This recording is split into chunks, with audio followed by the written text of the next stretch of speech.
السلام عليك يا أبا عبد الله.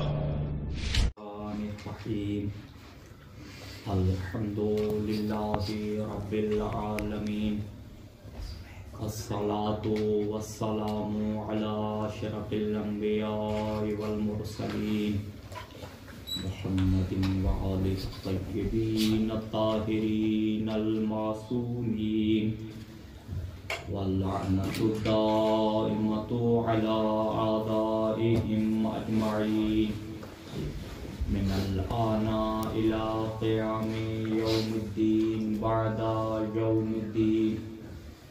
أما بعد، فقد قال الله تعالى في كتابه المجيد وفرقانه الحميد، وهو أصدق القائلين وقوله الحق. أعوذ بالله من الشيطان الرجيم، بسم الله الرحمن الرحيم. الله نور السماوات والأرض. صلوات اللهم صل على محمد.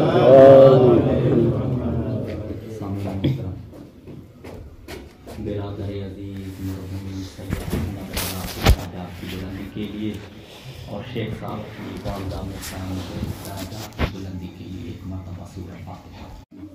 خطیب کی حیثیت سے نہیں آیا، آپ ایک صلوات پڑھیں، میں عبادت شروع کرتا ہوں. اللهم صل على محمد وآل محمد. سامعین محترم، اپنے موضوع تک لے جانے کے لیے میں بہت جلدی ایک تمہید باندھتا ہوں کہ جس تمہید کے سہارے میں اپنا موضوع آپ کو آسانی سے سمجھا سکوں. پیغمبر اسلام صلی اللہ علیہ وآلہ وسلم کی شہادت 11 ہجری اور 28 صفر 11 ہجری کو اللہ کے رسول نے اس عالم کو چھوڑا، اور پھر 21 رمضان 40 ہجری تک یہ ایک سلسلہ ہے، ایک عرصہ بنتا ہے. تقریباً اگر بعد کے امام حسن علیہ السلام کی حکومت کے 6 ماہ کو ملایا جائے تو یہ 30 سال کا عرصہ بنتا ہے.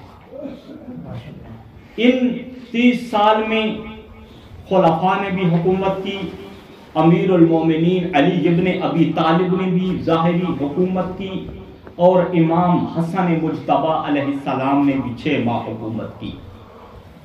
41 ہجری سے لے کے 132 ہجری تک 91 سال کا عرصہ بنتا ہے. یہ عرصہ وہ ہے جس میں بنی امیہ نے حکومت کی. اس عرصے میں بنی امیہ کے 13 بادشاہ برسر اقتدار آئے. 91 سال کا عرصہ 13 بادشاہ برسر اقتدار پہ آئے. پھر 132 ہجری سے لے کے 656 ہجری تک بنی عباس کے 524 سال میں 37 بادشاہوں نے حکومت کی.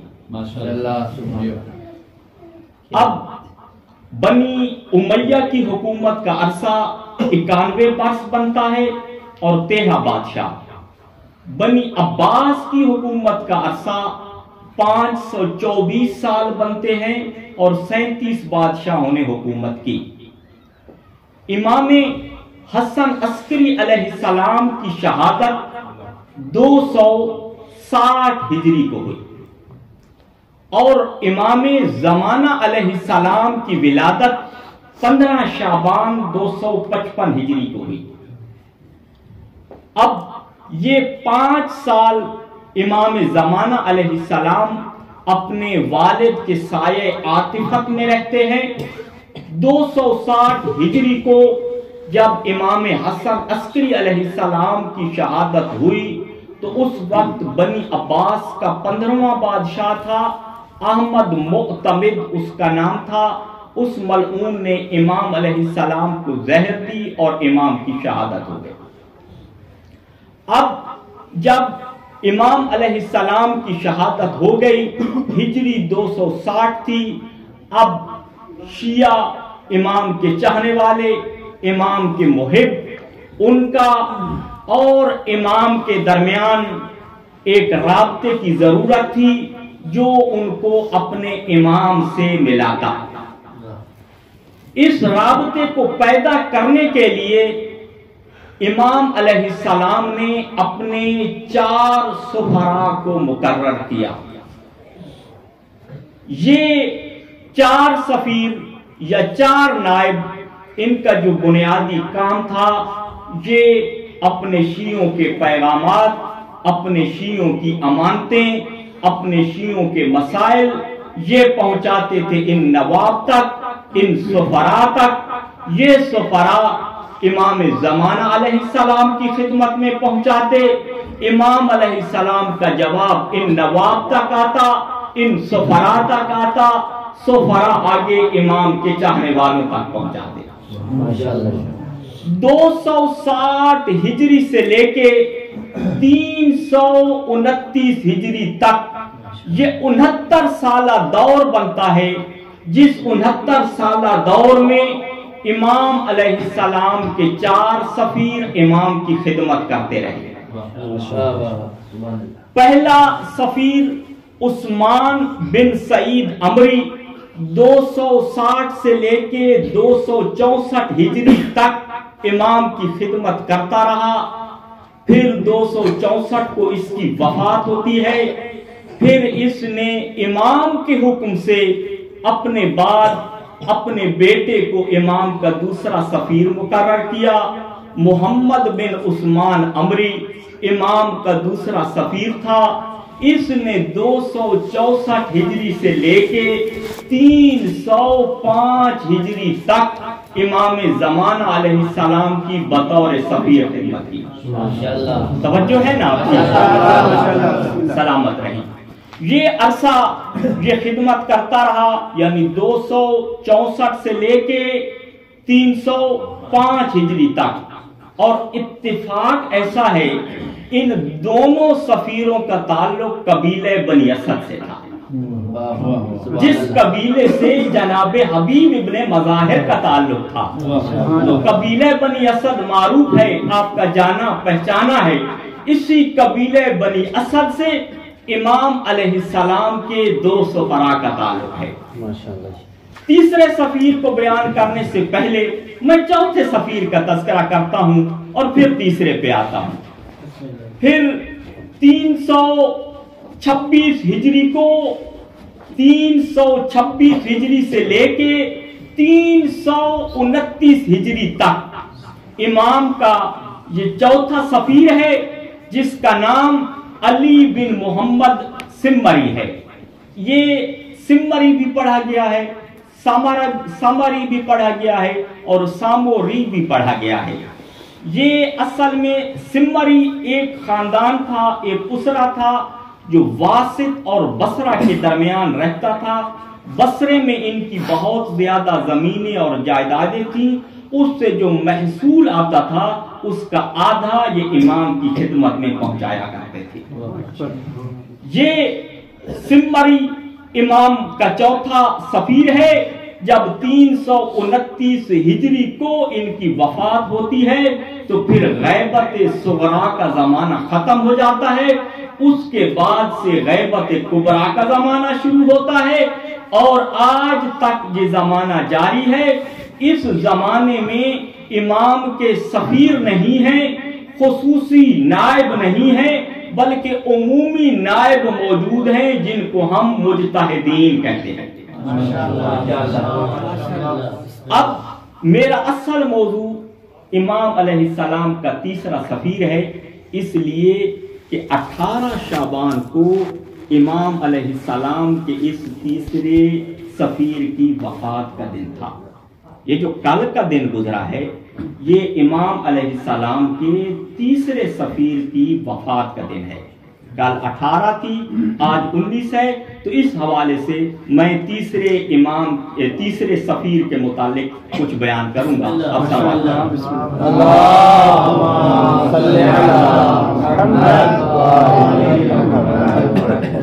آپ کی توجہ ہے نا؟ بس 305 ہجری کو امام کے دوسرے سفیر محمد بن عثمان کی رحلت ہوتی ہے. انہوں نے اس کے بعد تیسرے سفیر حسین بن روح کو امام کے حکم سے امام کا تیسرا سفیر معین کیا. جب دوسرے سفیر کی وقت وفات قریب تھا تو یہ تیسرا سفیر دوسرے سفیر کے پاؤں والی طرف بیٹھا تھا، اور دوسرے سفیر کے اقربا میں سے ایک شخصیت ہے جعفر بن احمد، جس کے بارے میں یہ گمان کر رہے تھے اس وقت کے شیعہ کہ اس کے بعد تیسرا سفیر یہی جعفر بن احمد ہوگا.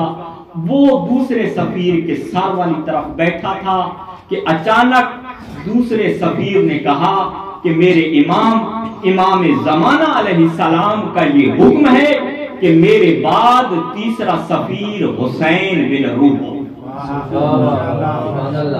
جب یہ جملے جعفر بن احمد نے سنے، وہ دوسرے سفیر کے سر والی طرف سے اٹھا اور ابو القاسم حسین بن روح کا بازو پکڑ کے پاؤں کی طرف سے اٹھایا اور دوسرے سفیر کے سر والی طرف لے کے آیا اور کہا تمہارا اب مقام دوسرے سفیر کے پاؤں نہیں، دوسرے سفیر کا سر ہے.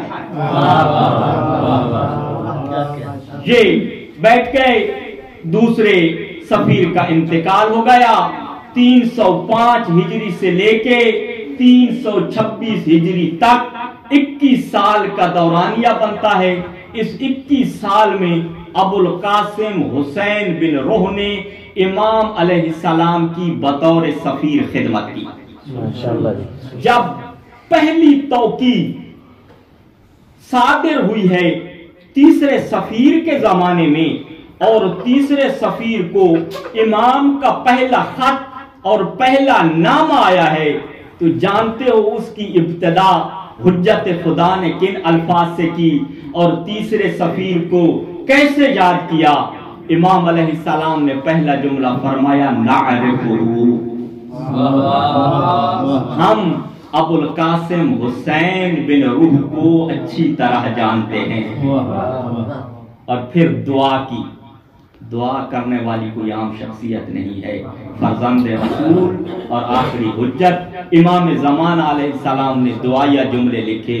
یعرفہ اللہ الخیر کلہ ورضوانہ، اللہ تعالیٰ اسے تمام کے تمام خیر اور اپنی رضا کے راستوں کی معرفت عطا فرمائے.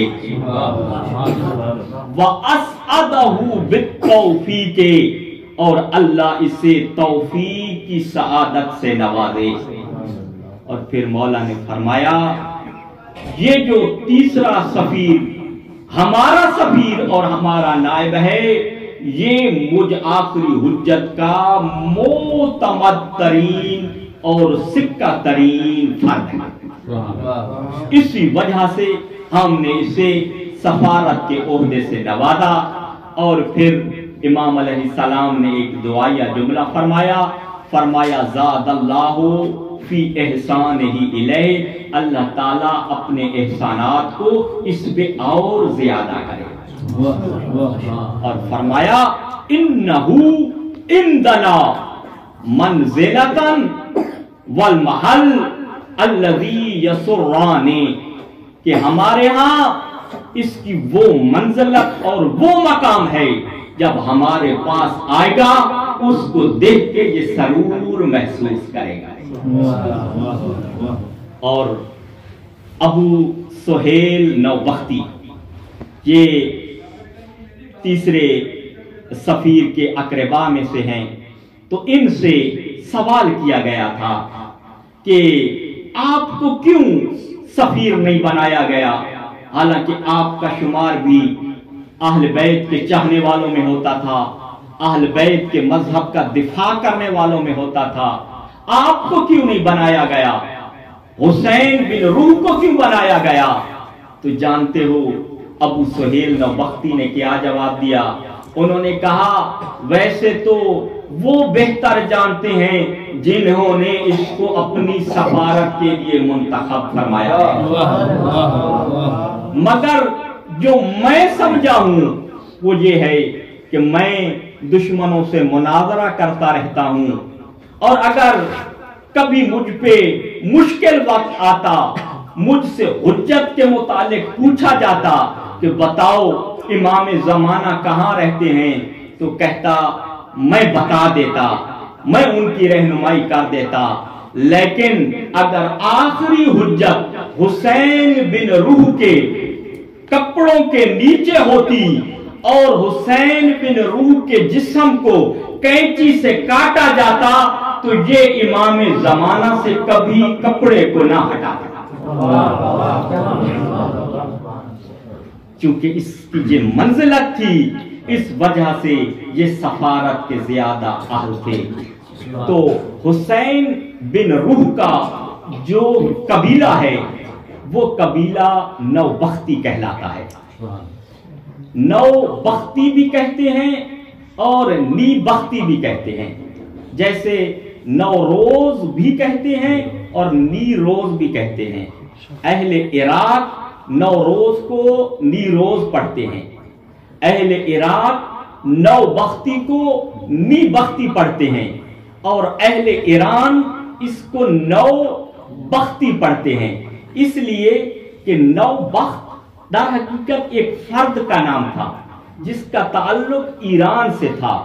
اس نے ایران کو خیر آباد کیا، عراق میں آباد ہوا، بغداد میں رہتا تھا۔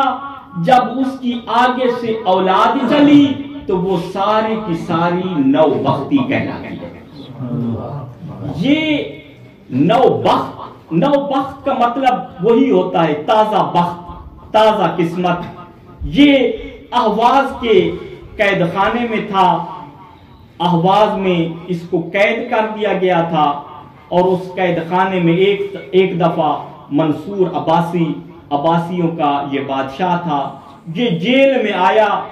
اس وقت یہ ابھی منصور بادشاہ نہیں بنا تھا۔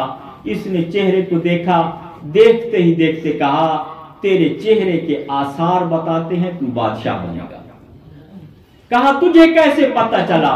کہا مجھے چھوڑ، میں تمہیں بتا رہا ہوں اور میں اپنے پاس لکھ بھی رہا ہوں، جب تو بادشاہ بنے گا تو یہ زندان کی تحریر تیرے پاس لے کے آؤں گا۔ کچھ عرصہ گزرا تھا، منصور بادشاہ بنا تھا، اس کو قید سے رہائی ملی تھی۔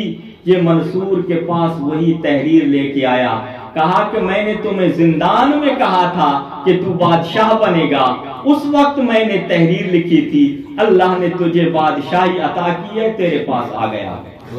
یہ کیونکہ سنی المذہب تھا اور بہت بڑا نجومی تھا، اسی وجہ سے جنہوں نے قبیلہ نوبخت پہ لکھا ہے انہوں نے کہا کہ جو قبیلہ نوبخت کے افراد تھے ان میں سے کچھ وہ تھے جنہوں نے فارسی کتابوں کا عربی میں ترجمہ کیا عباسی حکمرانوں کے سامنے، ان میں سے کچھ وہ تھے جو نجومی تھے، اور ان میں سے بہت سارے ایسے تھے جو ولائے اہل بیت سے سرشار تھے، اور ان کا شمار شیعہ بڑے متکلمین میں ہوتا ہے۔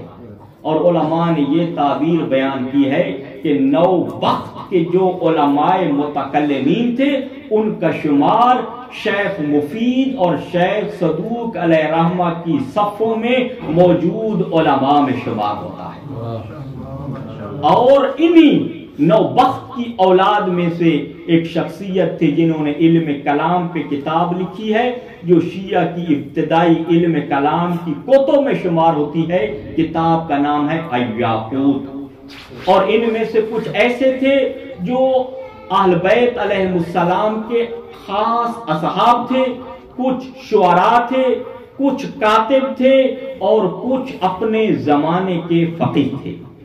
تو یہ خلاصہ ہے نوبخت جس پہ قبیلہ بنا اور ان کی اولاد نوبختی کہلائی. اور انہی نوبختیوں کو یہ بھی سعادت ملی ہے کہ امام زمانہ علیہ السلام نے ان میں سے ایک کو اپنا سفیر بنایا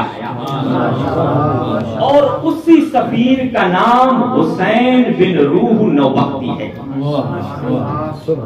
21 سال امام علیہ السلام کی خدمت کی. اب کیسے امام کی خدمت کی، کیسا مقام تھا ان کا، اب صلوات پڑھیں، میں ان کا مقام بیان کرتا ہوں.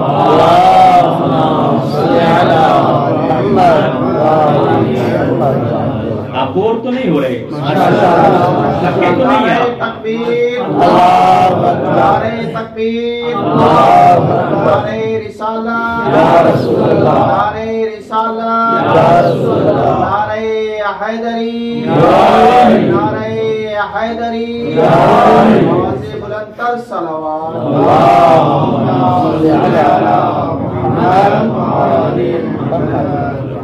بھئی اب میں آپ کو تیسرے سفیر کا مقام بتانے لگا ہوں. ابو القاسم حسین بن روح کا زمانہ. بغداد کی ایک عورت ہے، ایک شخص سے پوچھتی ہے مجھے بتاؤ اس وقت امام زمانہ علیہ السلام کا وکیل، نائب اور سفیر کون ہے؟ اس شخص نے کہا کہ جو ہم تک بات پہنچی ہے، جو ہمیں علم ہے، امام علیہ السلام کے سفیر کا نام ابو القاسم حسین بن روح ہے. کہا وہ کہاں رہتا ہے؟ کہا وہ بغداد میں رہتا ہے. کہا کیسے پہنچوں؟ اس نے راستہ بتایا. یہ عورت نکلی، چلتے چلتے حسین بن روح کی خدمت میں آئی. جو ہی پہنچی تو کہنے لگی ابو القاسم حسین بن روح، میں اپنے امام زمانہ علیہ السلام کی امانت لے کے آئی ہوں. تم مجھے بتاؤ میرے پاس میرے امام کی کون سی امانت موجود ہے؟ وہ بھی تو امام کے نائب تھے، امام کے سفیر تھے. کہا بات ایسے نہیں، تم یہ تھیلا جس میں امام کی امانتیں ہیں اس کو اٹھاؤ، دریائے دجلہ کے کنارے چلے جاؤ، اس تھیلے کو دجلہ میں پھینک کے میرے پاس واپس آ جاؤ. اس نے تھیلا لیا، حسین بن روح کو خدا حافظ کہا، دجلہ کے کنارے پہ آئی. امام زمانہ علیہ السلام کے لیے جو امانت اس کے پاس تھی وہ دریائے دجلہ میں پھینکی، واپس حسین بن روح کے پاس آ گئی. جو ہی امام علیہ السلام امام کے سفیر کے پاس دوبارہ پہنچی تو اس وقت امام علیہ السلام سفیر ثالث کا ایک غلام کھڑا تھا.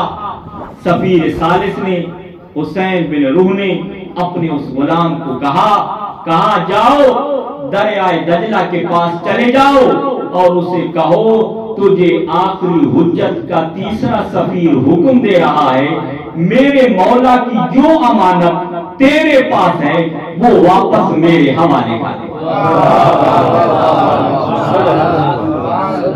سلامت رہے.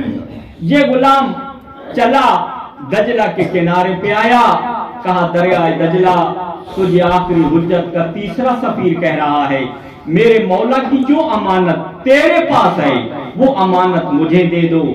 وہی تھیلا دجلہ سے باہر آیا. اس نے اس تھیلے کو اٹھایا. تھیلے کو اٹھانے کے بعد سفیر ثالث کے پاس پہنچا. صلوات پڑھ دیجیے.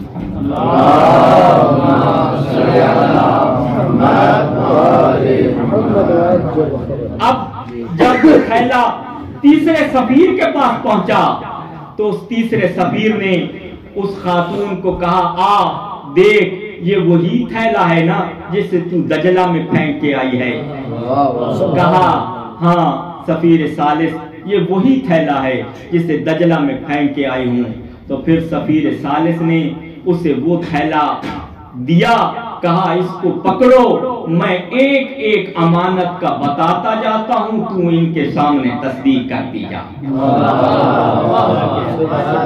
اب تھیلا خاتون کے پاس سفیر ثالث نے بولنا شروع کیا، کہا سب سے پہلے اس تھیلے میں 2 سونے کے کنگن ہیں جو اپنے امام کو دینے کے لیے تو لائی ہے۔ کہا حسین بن روح تو سچ کہہ رہا ہے۔ پھر حسین بن روح نے کہا پھر تیرے پاس بڑی سی ایک بالی ہے جس میں موتی ہے، تو وہ اپنے ساتھ لائی ہے۔ کہا حسین بن روح تو سچ کہہ رہا ہے۔ پھر حسین بن روح نے کہا اب تیرے پاس 2 چھوٹی چھوٹی بالیاں ہیں، ان میں بھی موتی لگے ہوئے ہیں، وہ بھی تو اپنے امام کے لیے لے کے آئی ہے۔ کہا حسین بن روح تو سچ کہہ رہا ہے۔ پھر حسین بن روح نے کہا اب اس تھیلے میں مزید 2 انگوٹھیاں ہیں، ایک کا نگینہ فیروزے کا ہے، دوسرے کا نگینہ عقیق کا ہے۔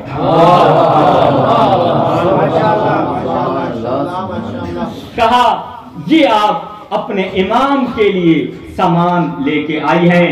اب اس عورت نے یہ سامان سفیر ثالث کو دیا، سفیر ثالث نے یہ امانتیں امام تک پہنچائیں۔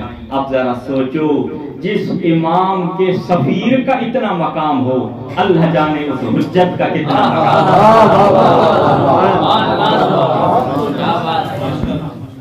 دجلہ سے حکم دے کے تھیلا بھی نکلوا رہا ہے، سامان کی تفصیل بھی بتا رہا ہے، منصب امام علیہ السلام کا سفیر ہے۔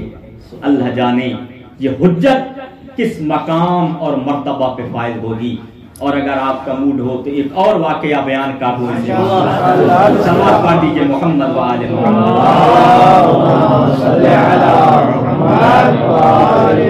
نعرہ تکبیر، نعرہ رسالت، نعرہ حیدری، آواز بلند تر صلوات۔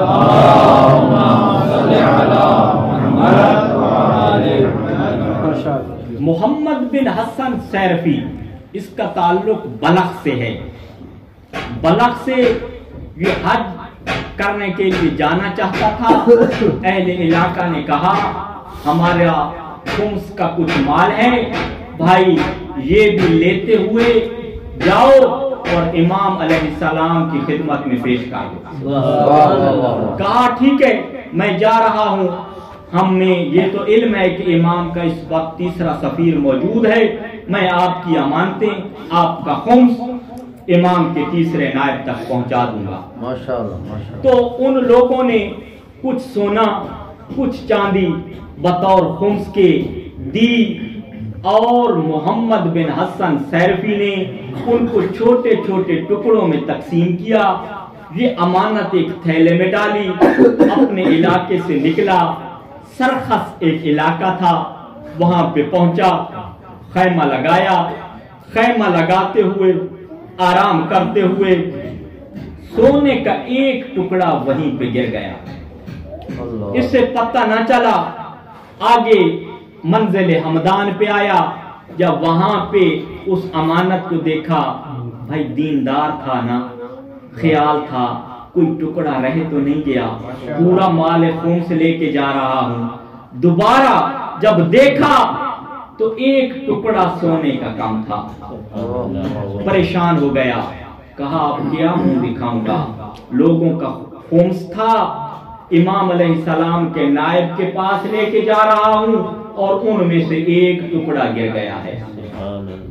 اسی پریشانی میں بیٹھا ہے، خیال آیا یوں کرتا ہوں اپنے مال میں سے اتنی مقدار کے برابر سونے کا ایک ٹکڑا لیتا ہوں اور اس میں شامل کر دیتا ہوں۔ روایات میں یہ آیا ہے 93 مسکال یا 103 مسکال، اتنے وزن کا ٹکڑا تھا، اس نے تیار کیا، وہ اس خمس کے جو امانتیں مال اور ٹکڑے تھے ان میں ڈالا، لے کے حج پہ پہنچا۔ حج کرنے کے بعد بغداد آیا، جب بغداد پہنچا تو ابو القاسم حسین بن روح کا پوچھتے پوچھتے ان کے پاس پہنچا. کہا حسین بن روح بلح کے لوگوں کا خمس امام علیہ السلام کے لیے آپ کے پاس لایا ہوں. حسین بن روح نے کہا لے آؤ میرے پاس وہ تھیلا. اس نے حسین بن روح کے سامنے پیش کیا. حسین بن روح نے ٹکڑوں کو دیکھنا شروع کیا. کرتے کرتے کرتے جب نگاہ اس ٹکڑے پہ پڑی جو محمد بن حسن سیرفی نے اپنی طرف سے بنایا تھا, مسکرا کے حسین بن روح کہتے ہیں یہ ہمارا مال نہیں ہے.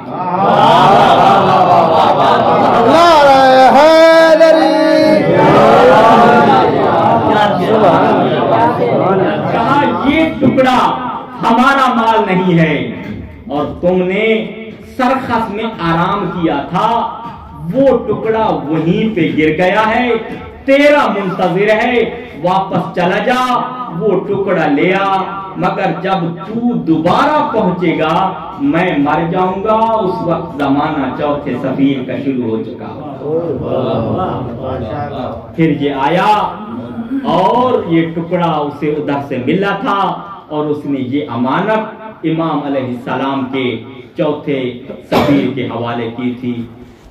تیسرے سفیر کے حالات بہت زیادہ ہیں, کیونکہ کل دوام ہے تو میں اپنی گفتگو کا یہاں پہ اختتام کر رہا ہوں.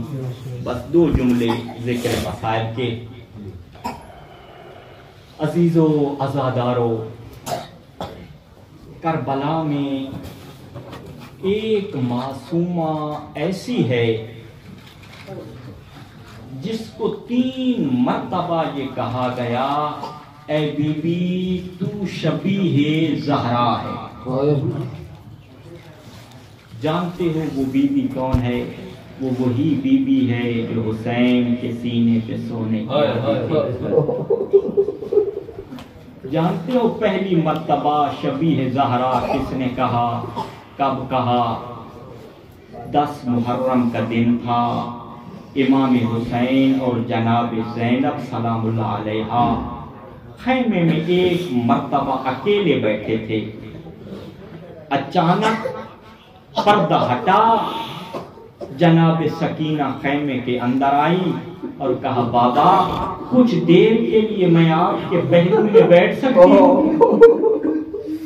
کہا ہاں سکینہ بیٹھ تو سکتی ہو, مگر بابا کی ایک شرط ہے.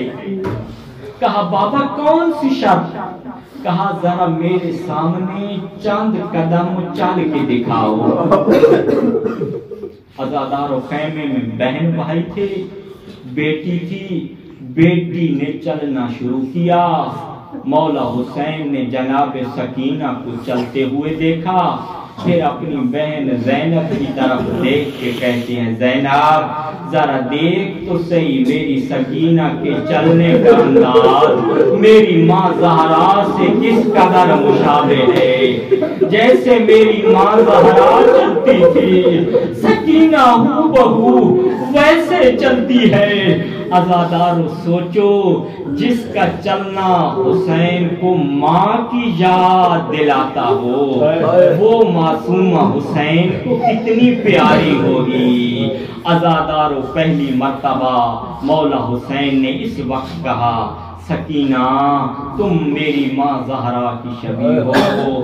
دوسری مرتبہ بیویوں نے کہا سکینہ آج تم اپنی دادی زہرا کی شبیہ ہو. عزادارو جانتے ہو وہ کون سا وقت تھا؟